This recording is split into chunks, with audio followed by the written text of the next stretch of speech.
POV, you're scrolling on TikTok and you've sadly found another annoying TikTok shop advert. Guys, you won't believe it. Do I have the deal of the day for you?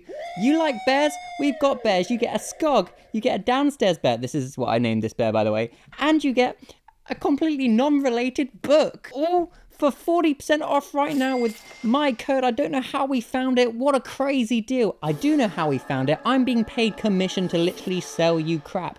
But buy it, gang. I can't believe we found this amazing deal. Oh my goodness. I feel so silly with you on my head downstairs, Bear, so I'm going to move you. You can just go there for now. And Skog's there. Yes, today we are tackling the problem that is overconsumption and the glorification of just buying crap on TikTok. But before we get into that, let me introduce myself. My name is Cowder's Life, and on this channel we do video essays talking about things, and then we will discuss it as a team with Skog down in the comment section below. So I guess what I'm saying is if that sounds like fun for you, please feel free to subscribe. We're trying to beat this little old ratio. And if you're not new here, hello again, old friends. It's me, your boy Cow, with his bears. It's like We Bare Bears, but they replaced Ice Bear with a ginger man. Sorry about that.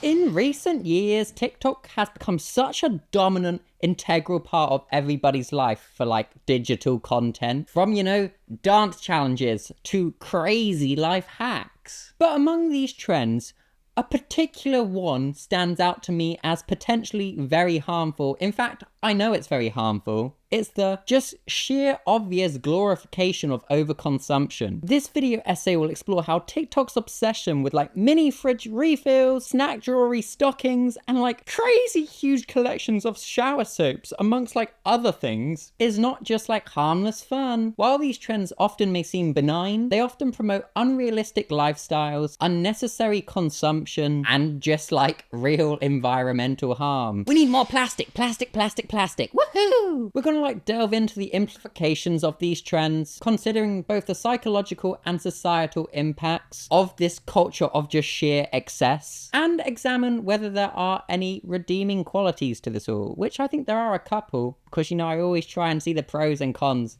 to everything. First up, I want to just talk about these mini fridge restockings, because they're just pure, Instagram social media aesthetic over actual usability and practicality. It's the glorification of making something look like an aesthetic lifestyle over it actually being good and usable. Like, look at these small portions of fruit. It'd just be easier to put the packet of fruit in there. It's just a waste of more plastic. We're going to take the fruit out of this plastic container that it came in to put it in another plastic box and another plastic box, because we can only fit like 2 grapes in each one. So here you go. And then when you get thirsty, little Billy Boo Bop, because you've been running all around getting real thirsty, because you know when you get thirsty, as a child say, thirsty, more Cow, we've got to give you like 2 gulps of water. This is just nonsense. They're selling you nonsense. And what's worth is so aesthetical. I'm like, yeah, I might do it too. But no, I won't do it. Like it's trying to sell you this dream that everybody needs a mini fridge in your room, when realistically most people have access to a fridge and water like 2 steps away. It's this huge pressure and need in the current world with social media of having an aesthetic lifestyle over an actual, you know, practical one, or one that actually makes sense in like the laws of diminishing returns. Like, do you need the mini fridge in your child's playroom when they can just come to the kitchen and get snacks or ask you for food and water? That way you can actually monitor what they're eating, right? So Billy Boot Bop's not just nailing the primes, which apparently parents are just giving their children and not monitoring it. Like, who thinks a child can critically think about their sugar intake or their energy drink intake?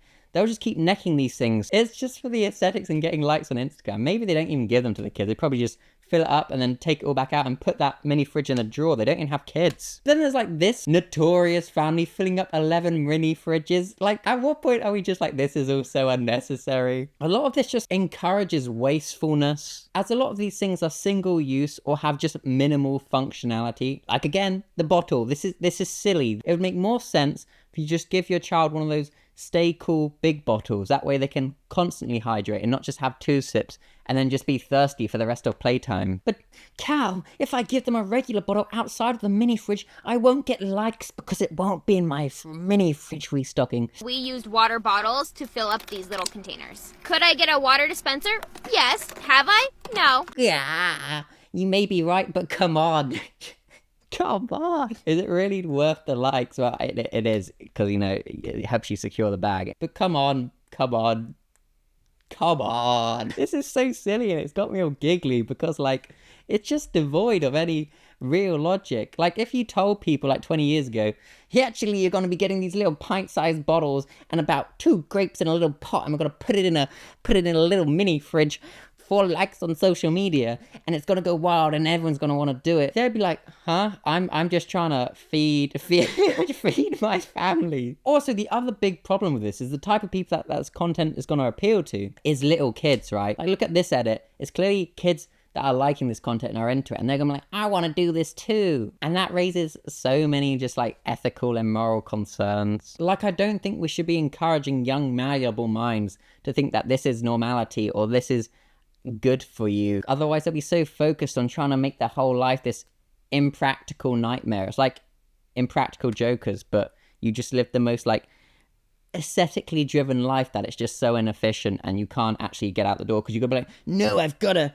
do it all in this type of way. It's weird. I don't like what this promotes, and we'll get more onto that later. But first, I actually want to offer a counterpoint to mini fridges and why they actually are useful from my own personal experience, right? Whilst I think the way TikTok goes about glorifying mini fridges and making this aesthetical, beautiful dream, they actually do have a real practical use. And for me, that was when I was younger. I was a young wee buck. I was like 20, 21. I was quite a sad young man. And by that I meant I was bedbound and I didn't really leave my house, and I'd forget to eat all the time. Now, where the snack drawer and mini fridge came in, is it because it would be right next to my bed and I could just reach over and remind myself to hydrate and eat. And yes, it may not have been the most efficient food and the most nutritionally dense food, but it was food and it was powering my system to some degree. And I did want to make note of that because I didn't want people to think I was hating on the actual practical use mini fridges have. In that sense, they're beautiful and it should be normalized. However, what we're seeing on TikTok is nothing to do with that. It's just the glorification of buying lots of snacks and putting them into small plastic boxes and then being like, aesthetic life. I can tell you my mini fridge and snack drawer didn't look like that at all. It was just like a disheveled mess of various foods that were packaged and ready to eat. I never put them into other boxes. I literally just slapped the pieces of chicken in there and the Lucasades, and I knew when I needed to eat, they could just be there for me. Do I think it's optimum? No, but in some cases it's very necessary, and it's a very good thing to have these things. And I just wanted to express that because I think that's a very important thing to consider that we shouldn't forget about. There are very real world uses for mini fridges. It's just what we're being shown on TikTok is perpetuating this stupid overconsume, buy this, you gotta do it this way lifestyle that you need to subscribe to when in practicality you don't. But the mentioning of snack drawers there does bring me into my next point, which is snack drawer refills. Oh my goodness, the meticulous organization, refilling of your snack drawers, people. Why? What's the purpose of all of this? You're just gonna eat it. You don't need to make it look like this. You know, you don't need to be putting snacks that come in packaging into little pots, you know? But Cal, what if we want to share them? Just share the bag. Just share the bag to each other. It's not that hard. I'm not trying to be like this huge negative hater, but this really does seem like form over substance, right? Like, it's just looking a certain way, making it seem like your life's this picturesque thing, when in reality it's you heavily breathing over your iPhone whilst you put snacks away, and if someone quickly tries to get their hand in to get a snack, you're like, no, ow, no, I haven't finished my TikTok yet. I need my likes and validation. And what I did touch on earlier was how I do think this is problematic for what it represents for younger people and what it perpetuates through society, right? Kids are the ones that are going to see this because they're going to see all their favorite little snacks in these things and be like, oh, I want to do this too. And they might pressurize their parents. And I bet you're thinking, oh, Cal, you're doing a classic, very online take of this. But no, I like to be considerate of these things. And I can totally see how this happens because I was once a child. And when I would see things on the internet or I'd see things on TV and I would ask my parents for it. And I didn't realize at the time that it was completely out the realms of reality for us. So kids may see this and be like, Mother, I know you're working 60 hours a week in 2 different jobs, but I want you to give me a snack drawer. And it's like, little Billy Bob, we live in Texas. It's boiling out here. If you have a snack drawer, all that candy's melting. And little Billy Boop Bob will be like, it's so unfair. Nobody understands me. And now I'm gonna listen to Black Veil Brides. Knives and pens. Shout out to anyone that listened to Knives and Pens when they were a little emo teenager. I was there too. That's a song by Black Veil Brides, by the way. But this glorification of unrealistic living standards for the most, like, this is a very premium lifestyle. To be able to afford to restock your snack drawers, your mini fridges this regularly, you've got to have quite a little bit of disposable income. And also time to film these things. Like, who has the time? After work, I'm dead. I'm there like zombified like this. I'm like overstimulated from the world, and I just fester on this couch with Skog. We just pull up and we chill. The last thing I want to do is come home and like make a TikTok. Like, I used to make outfit TikToks, and even that I found draining and I stopped. I'd probably try and come back to it because it was actually pretty fun to show. I do think it's a real problem that it makes this level of hyper-consumption desirable for young minds. You need more, you gotta buy this, you should get this, you should get that, get this.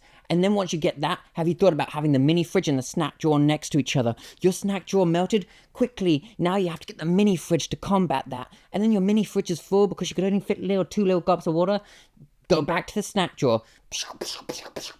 You're just getting mashed from like every angle. Just buy more, get more, then you'll be happy because you'll have the aesthetic lifestyle. And then when you get it, it's fun for like 5 minutes, and then your hat blows off and you're like, I'd actually have just been easier to just go to the kitchen and get a proper sized glass of liquid and a proper snack, not like 2 grapes. The grapes also went out of date and I forgot to change them. That's what my big issue with this was. I would forget to take stuff out of my mini fridge and it would go ooey. Another one I've seen get really big is this excessive shower soaps collection this TikTok content creator has. Like, holy smokes, this blew my mind. Yes, aesthetically, this looks like some Willy Wonka-esque chocolate factory stuff, but instead of a chocolate factory, it's soapy soaps for your body. So you can literally probably smell like any smell you can ever imagine or perceive. Like, there's a whole rainbow of body soaps here. It's very inclusive. We love to see that. But at what cost to the environment? Look at all this plastic. Is this necessary? Do you need this many options? Like I said, at what point does it become, do you really need this? And no, and I know in this society, it's your money. You've earned that money. You can spend it on what you want. But come on, this seems a bit anti-humanity, just aesthetics driven. And this content creator, I'm pretty sure, has admitted to they've spent thousands on amassing this collection. And realistically, will they use all of this before it expires? I find that very challenging to believe, unless they're always in the shower, just like, soapy, soapy, soapy. I'm the slipperiest little seahorse. And you just see them sliding around the supermarket aisles. That's how they can get all these shower smell soaps so quickly, because they just slip and slide store to store like I am inevitable. I don't know why I've made them some like DC villain. Oh my gosh, it's soap person. Ah, my soap's in my eyes. Yeah. Where am I going with this, you ask? Well, and I choose my words carefully for my counterpoint I'm going to make, but it does seem like needless gluttony and just hyper-consumerism. Why? Because we can, and if we can, we shall. And I don't think that's always a good logic to have. I think sometimes reinforcing restrictions within yourself is actually healthy, not just for you, but for the planet. You don't really be needing all of that. There's so much plastic going on, it's all going to run out of date. Your mindset is so based on constant acquisition, like a human magpie. You just need to acquire more and more and more, and making aesthetic content rather than like promoting something obtainable and healthy for society. And that's probably a point on wider society, and not critique of these content creators. They're just unknowingly part of the problem, right? However, the counterpoint I do want to consider, especially for ones like this obvious big collection of soaps, is this might be this person's special interest. And when I realized that in myself, because that's something I can totally relate to, like I've got dozens of FNAF figures upstairs, like dozens and dozens and dozens, and they're all made of plastic, right? And I can vouch for myself, that brings me genuine happiness, you know, to wake up and see Bonnie in like 6 different variants every day. I'm like, that's really cool, I love Bonnie. Could you argue the same for these shower soaps? And that's when I came to like stalemate with myself with. I couldn't give a concrete answer on. I was like, well, at least mine don't have expiration dates. At least mine, you know, isn't just promoting you need to buy lots of different smells for yourself. You need all of this stuff. At least mine's a cool figure from a game, movie, franchise, and books. But then I feel like that's just me just glorifying the thing I'm super interested in, and it kind of takes away from someone else's special interest, which could be body soaps. So when you look at it in that sense, you know, I can't be like, doom, gloom, boom, doom, you're just supporting Creepy Old Man Incorporated, because, and by that I mean capitalism, by the way, if you're new here, because you could be like, well, Cal, you buying 15 different variants of Bonnie also supports Creepy Old Man Incorporated. And I'm like, yeah, but I love Bonnie. So, again, stalemate. You can't win there. Their calling in life and what makes them genuinely happy might be their body soaps and having the sorority. And if you consider it like that, then I find it hard to critique. Yes, do I think excessive buying of anything is probably not good? Oh, yeah, sure. But also, I'm aware that existence is very tough. And sorry if this is getting bleak, but I think we sometimes just cling on to things that make us happy and make going through the motions of life that little bit more enjoyable. Sorry if you wanted me to just bash overconsumption for like 20 minutes. I do think there's lots of problems with it, but I'm also trying to be aware of the reasons why we do everything, because we're all humans and we've all just been on this planet for the first time ever. Like, we don't remember any of our previous lives. So, I don't know. I try and give leeway when I think about it like that. It made me far more compassionate about it rather than bad, evil, bad. You know what I mean? However, what I do think is bad, evil, bad is TikTok Shop. This is hell and like Satan in human form, well, also digital form, but like the creators that perpetuate this stuff. Bad, very bad. Creators promote products with these seemingly unbelievable deals, and like, I can't believe it. And what's worse is it's often creators you follow and you have that like, and I'm not promoting parasocial relationships, but people like the creators they follow, right? And they feel like their creator's their friend, despite them not actually being their friend. You don't actually know them. Burst that bubble. I think people think creators are their friends in a lot of cases.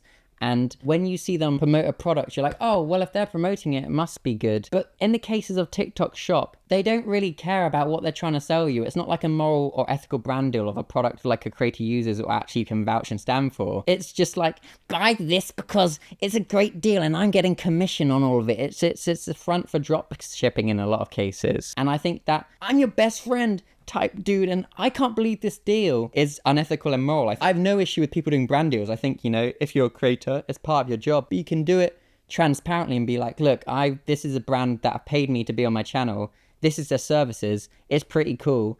Buy it if you want. No pressure. But when creators on TikTok Shop being like, oh my goodness, I can't believe it. Look at this. This is mind blowing. It seems very emotionally manipulative and a bit of a power imbalance, and they're aware of that power imbalance and they're using it against their audience, which I think is disingenuous and not swag. But like I said, all for brand deals. Get the bag, secure your bag, do your thing, but do it morally, ethically, and transparently, please. They're not finding deals. TikTok have just given them the deal to sell you, and they get commission on all of those sales. And what that does is, because it's your people you like selling you these things, it promotes the acquisition of unnecessary items. You buy it in the heat of the moment because you see those big numbers saying like 40% off, and you're like, oh, I want that, I want to get in on that. And then afterwards you get that feeling, that come down feeling of, shouldn't have done that. Now I can't buy my groceries this week. And that's not me saying these creators are horrible. I think it's very easy to get lost in the source of content creation and just become this literal marketing tool without thinking about your totality, which you could do another video essay on, like the ethics and morals of being a content creator. But I really understand how people do get lost in the source if they don't have people to keep them in line and keep them in check. I think you've got to find the happy medium of securing the bag, but also not just taking advantage of your audience. Just like with any job, you know, you work, you want to get the promotions, you want to rise up so you can have a better quality of living. But whilst you do that, you also remember what it was like to be in those lower positions. So you would like to think you'd help out the people that are in the positions you were once in, right? Just being a good human. And in this case, being a good human is not trying to disguise it as it's your friend coming to you being like, I've got this amazing deal. It's them being like, okay, they've given me a 40% off voucher. Use it if you want to buy this. It's pretty cool. I might use it. You know, that would be the better way to go about this. And this is a really funny example of what the TikTok Shop does look like. Someone at TikTok is getting sentenced to death via XL Bully. For this bundle, you can get a draft excluder and a bag of actual human phlegm for only £9.99. Like, this is really funny observational sketch humor, and it made me laugh because it's so accurate. They come and they're like, oh my gosh, I can't believe it, but they all know exactly what's happening. Another big one I've seen is like these household gadgets and these unaesthetic life TikToks, and it creates this real false need for efficiency tools you've never considered. Like, what is that? Why do I need that? Realistically, you don't. But TikTok shoots it in a way and makes it so social media ready that I'm like, maybe I do need that. And then I fall into the trap and I buy gadgets that I use for a week or two, then never use again, or they break. It's one of the two. Content like this that's really well shot and thought out, and it shows like the complete seamlessness of their life. Like everything is this easy breezy mission. You're playing the life on easy mode. Not even that, you're playing life on like story mode, where you just care about the dialogue, where you can just slip from one event to the next without any kind of pushback. Really does just encourage the constant pursuit of like an idealized, often unobtainable aesthetic lifestyle. Content like this is completely devoid of any human error or anything like that. It doesn't show when the tech goes wrong. It doesn't show when the human's uncomfy. It just shows everything as this picturesque, perfect thing. And obviously that's just marketing, because marketing often shows the best things. But I think when you're just so exposed to this stuff on TikTok, it makes you want to buy into it. And like I said earlier, you'll use it once or twice and be like, it's actually a bit of a faff to set up. I'd just rather chop my food myself, or just put my shoes with a normal shoehorn in, or whatever. You know, it's needless. And at what point does it become chasing aesthetics over actual efficiency? Does this actually become less efficient? And my next talking point, which is more like an umbrella point, is like the negative effects on society and the environment. First up, consumerism and capitalism. These TikTok trends all feed into the larger capitalistic system at play. Creepy Old Man Incorporated is the one getting rich from this. Yes, keep buying the things, keep chasing all these crap little gadgets that's just reskinning the same things from 5 years ago. Keep buying it all. You need it. You want it. Ooh, we're gonna get rich. And we actually live minimalist lifestyles in places you've never heard.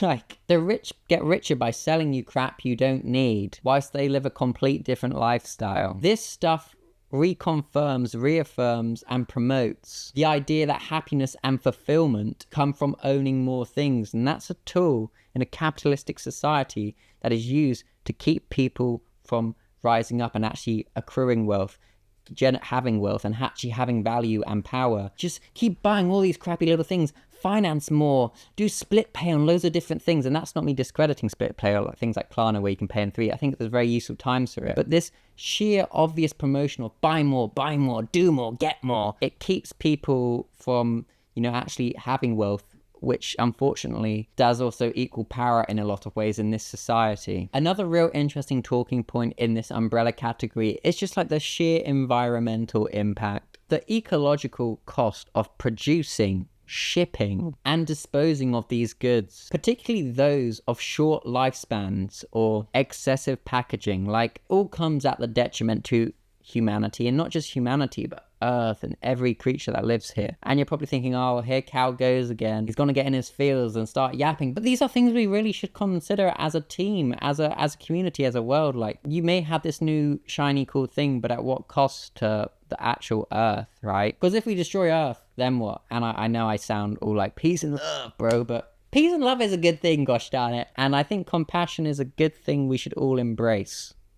Yes. Rubbish is being dumped all over the earth, and people have just got that concept of, it's somebody else's problem, or we'll work out what to do with it later. But we need to work out what we're going to do with it all now, right? Because we can't keep living in this way. I know it's probably going to get worse, sadly. We need to buy the new souped up potato chopper, and it's not just a knife because it has Mr. Potato on it. Whoa, you need it. And you get 40% off if you buy 5. You have no reason to have 5, but now you can get 5. Consume more. Use your capital. Make yourself seem like you've got lots of assets, when in reality, you don't. Like, it's sad. And I can so totally see how we all fall into this trap. And I've fallen into this trap loads of times. I've bought stuff to, feel like I need it to fit in. There's been loads of times in my life where I bought stuff to fit in, like jackets everyone had at school and such, and they were only a trend for like one summer. I've definitely been part of the problem myself, and I still am to this day. I think it's just I'm trying to make more and more conscious decisions as I go through life, which is tough to do, and often at times it's more costly. So I totally get why people don't do it, right? It's not me on like a moral high horse, like I can't believe you do this, because I also do this too. I'm part of the problem. Trying to make more ethical decisions sometimes is actually more costly, because you buy a more premium product to forego the overconsumption. It's tough.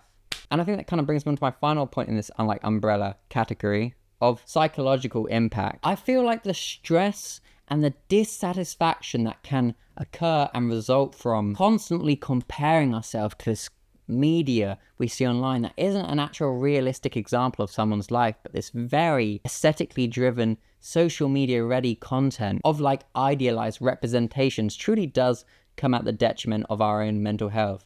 Comparison truly is the thief of joy, and we are all guilty of comparing ourselves to others. Whether you say, I don't do that, I'm above that. No, I think we all do, especially with things online when you're scrolling and you see like this perfectly laid out mini fridge. Especially, dude, if you saw my like depression pit, like snack drawer mini fridge, it looked nothing like these aesthetic ones. Oh, goodness, if I saw these and I looked at mine, I'd just be like, oh, I can't even nail my freaking mini fridge.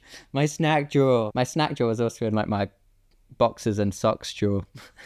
Those chocolate mini fingers sure did get warm. Yeesh. We look back and laugh. I can totally see how you'd see this content and just be like, oh, gosh darn it, now we need a mini fridge, honey. Let's go get one with pay in 3, or like, then we got to get the snacks and stuff in, and we got to get the Prime in. It just hurts my heart, because the person that loses in all of this isn't Creepy Old Man Incorporated. They just keep getting richer. It's just like the innocent person who's vulnerable, who just wants to fit in, who just wants to feel accepted, who just wants to join in. And I think in our own ways, we can all relate to being that person, right? That just wants to be accepted and just wants to go with rather than without. You just want these nice little things to confirm that you are a human and you're doing everything that everyone else does. And when you look at it like that, it makes me sad, because then you think about the kids that are making these TikToks about their mini fridges and what would you stock in your mini fridge, and it makes my heart hurt, because I'm just like, it's real good intentions there of, you know, wanting to fit in and, you know, being part of the crowd. It's just they don't realize what they're further perpetuating. But I don't think that's so much their fault, but rather the big creators on the platform that are actually perpetuating the original ideas of, you need a mini fridge like this, or you need a snack drawer like this, or you need a billion body soaps. But then, like, again, when I consider the body soaps, I'm like, maybe it's just a special interest. So when I see it with that side of compassion, it becomes like this stalemate where I can't really give a good concrete answer, because I'm like, acknowledge that yes, excessive consumption is bad, but I think obsessive consumption of anything is incredibly bad. But at what point is it just like, I'm also aware that existence is tough and people hold on to things that give them enjoyment. And then when I look at it like that, I'm just like, but the ones you can actually call out are TikTok shop sellers. That stuff is immoral, unethical, and I don't like how they pretend to be your friend and they're in on this with you when they're actually just propping up Creepy Old Man Incorporated.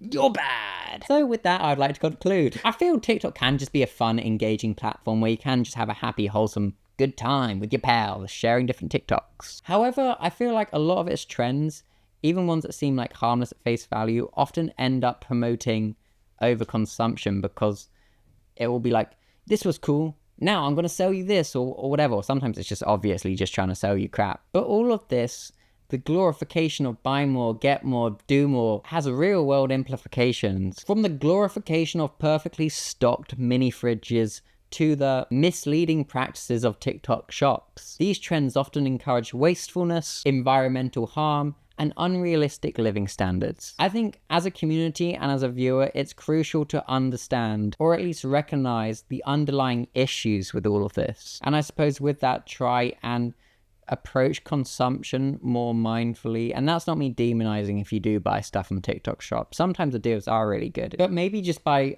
understanding the broader implications of our consumption habits, we can just vaguely try to make more informed purchasing habits, I suppose, maybe. And that's just not for ourselves, but also for the planet. Yo, peace and love. And I'm just doing that as I feel very vulnerable when I'm actually trying to talk about the planet, because I don't want you to think, oh, it's just Cal yapping on, man. What does he know?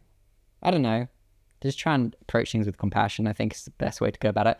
But I don't want this to be about me. Let's get the comment section going. What do you think about the overconsumption of things on TikTok? Do you think it's just people having special interests, like in the case of the soap person? Or do you think it's just people profiting off unrealistic lifestyles and they're aware of what they're doing? Let's drive it up. And also, I do just want to say a special thank you to these two members of my community that were like, do a video on overconsumption. It genuinely reminded me that I had a whole script about consumption of TikTok I did ages ago. I just chose to not do anything with. So incredibly huge thank you to these two humans. And, you know, I always want this to feel like a very community-based thing. So if there's ever other things you want me to talk about, I always will be happy to look into it. So with that, let's get the discussion going in the comment section. I will be there. And if you want to watch another video essay, there'll be one here. So yes, until the comment section on my next video, I shall see you then. That doesn't make sense, but we're going to style it out. Okay, bye.